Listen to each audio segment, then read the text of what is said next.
चलिए आज का ज्ञान शुरू करते हैं। तारीफ करने वाला तुम्हारी स्थिति देखता है और चिंता करने वाला तुम्हारी परिस्थिति देखता है। चलिए आगे बढ़ते हैं। आज की क्लास ये रही अपनी, है ना, जो सामाजिक धार्मिक आंदोलन है उससे संबंधित कुछ चीजें। क्लियर? ठीक है, बहुत बढ़िया। शुरू करते हैं अपन। सत्य प्रकाश, जो सत्यार्थ प्रकाश की रचना किसने की थी? दयानंद सरस्वती। कमाल की पर्सनालिटी उस दौर में, ठीक है। और इनका बहुत अच्छा कॉन्सेप्ट कि वेदों की ओर लौटो, ठीक है, ये बात याद रखना। जो नीचे उसके ठीक नीचे दिया है, वेदों की ओर लौटो।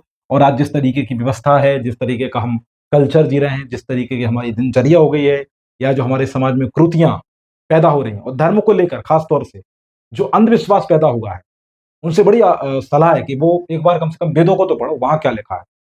जो ये तुम सब कुछ मान रहे हो, इतने जो कर्म कांड कर रहा हो, जो पाखंड कर रहा हो धर्म के नाम पर, ईश्वर के नाम पर, तो कम से कम एक बार वेदों को तो पढ़ लो, है ना। तो वेदों की ओर लौटो इनका प्रसिद्ध नारा था, है ना, जो उस दौर में क्रांति के लिए बड़ा सहारा बना। आगे चलते हैं। रामकृष्ण मिशन की स्थापना कब की गई? ठीक है, कब की गई ये ध्यान रखना। तो कब की गई? 1896 से 97 के बीच। और कहां पर? बेलूर, जो कोलकाता का एक शहर है, ठीक है, ध्यान रखना। राम कृष्ण मिशन की स्थापना किसने की? अगला प्रश्न है, रामकृष्ण मिशन की स्थापना किसने की? ठीक है, ये बात ध्यान रखना। मैं चल इधर में रोक देता हूं। किसने की थी? किसने की? दयानंद, सॉरी, स्वामी विवेकानंद। हुई कहां पर? बेलूर मठ में। कब? 1896 में। ठीक है, किसने की? स्वामी विवेकानंद ने।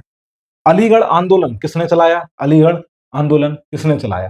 तो उनका नाम था सर सैयद अहमद खां। ध्यान रखना, सर इनको उपाधि मिली हुई थी, ठीक है, ब्रिटिश साम्राज्य द्वारा। ये नाइटहुड की उपाधि होती है सर।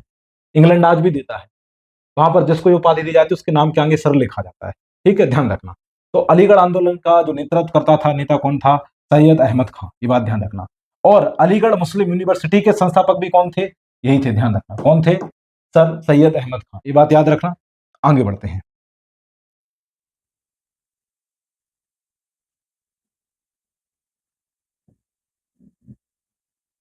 ठीक है, ये देखिए आप। चलिए, ये आंसर उसी का है जो पुराना कॉलेज वाला था, नीचे दिखते हैं। युवा बंगाल आंदोलन के नेता कौन थे? युवा बंगाल आंदोलन के नेता कौन थे?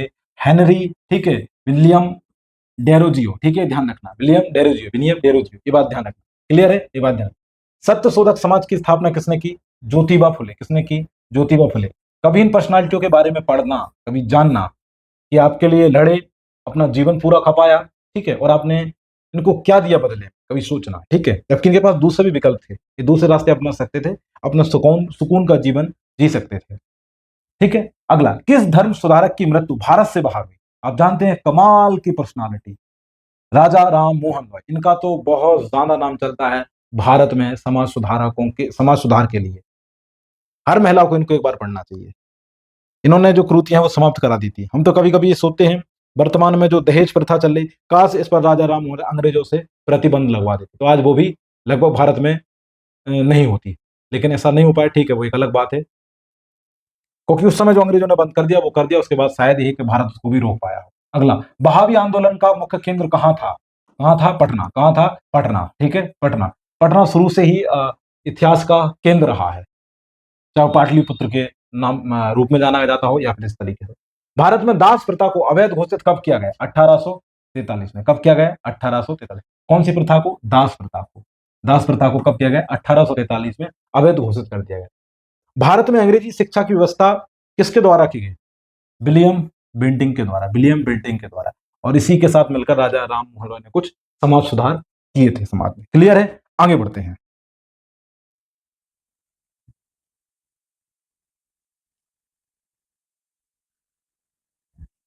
वेदों में संपूर्ण सच्चाई नहीं थे, यह कथन किसका है?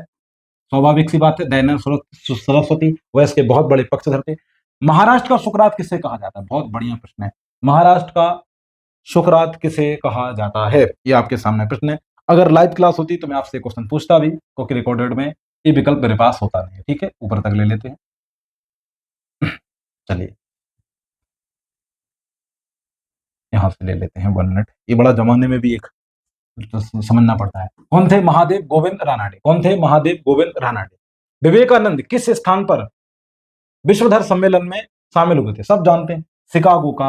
और इसके बाद इनका जो नाम जिस तरीके कह सकते हैं कि वायरल हुए, है ना, फिर हर कोई इनको फॉलो करना चाह रहा था, ठीक है, हर कोई इनकी उस वक्त आईडी मांग रहा था। हालांकि इंस्टाग्राम था नहीं, अगर होता तो शायद ऐसी क्रांतियां होती नहीं।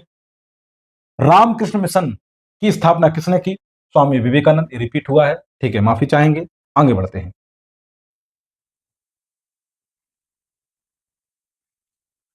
राजा राम मोहन राय की पारसी पुस्तक कौन सी थी जिसका प्रकाशन 1809 में हुआ? उसका नाम क्या था? क्या नाम से? तुहफत उल मुहाविद्दीन। क्या था उसका नाम? मुबाविद्दीन। ठीक है, बात रखना। राजा राम मोहन राय की पारसी पुस्तक कौन सी थी जिसका प्रकाशन? राजा राम मोहन राय की कौन सी पारसी पुस्तक थी जिसका नाम, जिसका, राजा राम मोहन राय की पारसी पुस्तक कौन सी थी जिसका प्रकाशन 1809 में हुआ? उसका नाम था तुहफत उल मुवाहिद्दीन। मुवाहिद्दीन, क्या नाम था उसका? मुवाहिद्दीन। अगला, वेदांत कॉलेज की स्थापना किसने की? ठीक है, राजा राम मोहन रॉय ने। ध्यान रखना, इनको राजा जो है ना एक उपाधि दी गई थी अकबर द्वितीय के द्वारा, ये बात याद रखना। इनका वैसे एक नाम ये था, उसके बाद इनको राजा कहा जाने लगा। क्लियर है?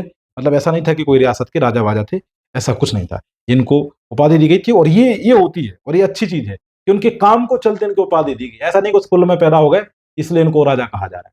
काम इन्होंने इतने अच्छे किए कि इनको ये नाम दिया गया, तत्व रंजनी सभा, ठीक है, या तत्वबोधनी सभा, ठीक है, या तत्वबोधनी पत्रिका किससे संबंधित है? कौन? तीनों की तीनों देवेंद्र नाथ टैगोर, ठीक है, रविन्द्रनाथ टैगोर के भाई थे, ये बात ध्यान रखना। सत्येंद्रनाथ टैगोर, देवेंद्रनाथ टैगोर, रविन्द्रनाथ टैगोर, तीनों ही भाई पढ़ने लिखने में शानदार, ठीक है, ये बात ध्यान रखना। क्लियर?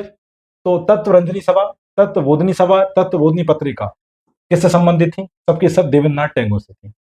नेताजी किस महापुरुष को कहा जाता था? इसमें कोई शक नहीं, बहुत ही रिस्पेक्टेड व्यक्तित्व, सुभाष चंद्र बोस। सुभाष चंद्र बोस, ठीक है, पढ़ना कभी, वैसे सभी के बारे में पढ़ना, लेकिन कुछ पर्सनालिटी ऐसी हैं जिनके बारे में हमें फूंक फूंक कर पढ़ना चाहिए, ठीक है।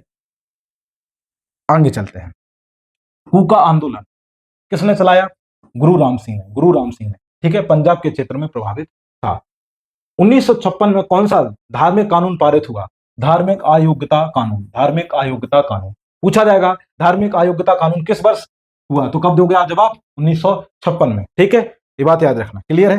ध्यान रखना, 1956 है, 1856 नहीं है, मतलब हम आजाद हो चुके हैं इस वक्त तक। क्लियर है? ये बात ध्यान रखना। अगला प्रश्न देखिए, महाराष्ट्र के किस सुधारक को लोक हितवादी कहा जाता है? तो गोपाल हरि देशमुख। गोपाल हरि देशमुख। क्लियर है? आगे बढ़ते हैं, ठीक है। ये महाराष्ट्र में क्या थे? बहुत बड़े समाज सुधारक थे, ठीक है। इन्हें क्या कहा जाता था? लोक हितवादी। आगे बढ़ते हैं। ब्रह्म समाज, किसको? ब्रह्म समाज को लेते हैं। ब्रह्म समाज, ब्रह्म समाज किस सिद्धांत पर आधारित था? एकेश्वरवाद पर।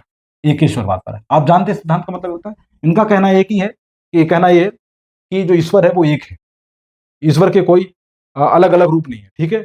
सब कुछ जो ईश्वर है, जो पूरे सार्वभौम है, वो एक ही है। एकेश्वरवाद की बात ये करता है, एक ही ईश्वर की बात करता है। देव समाज की स्थापना किसने की थी? तो शिव नारायण अग्निहोत्री ने। किसने? शिव नारायण अग्निहोत्री ने देव समाज की स्थापना की थी।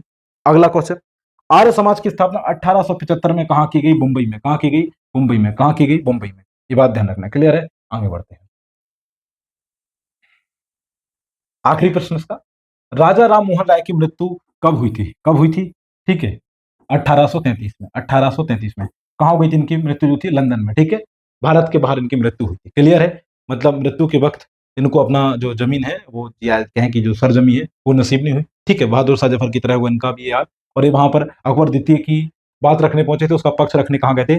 ब्रिटिश सरकार के सामने गए थे। तो हम आशा करते हैं कि ये जो छोटी सी क्लास, अल्प क्लास है, इतिहास से संबंधित, ठीक है, जो सामाजिक और जो धार्मिक जो आंदोलन थे उनसे संबंधित, आपको पसंद आई होगी। अगर ऐसा है तो क्लास को लाइक कर दीजिए, चैनल को सब्सक्राइब कर दीजिए, शेयर भी कर दीजिए, ठीक है। अपना ख्याल रखिए, अपने स्वास्थ्य का, राष्ट्र, पर्यावरण, महिला, तीनों का सम्मान करिए। जय हिंद, जय भारत।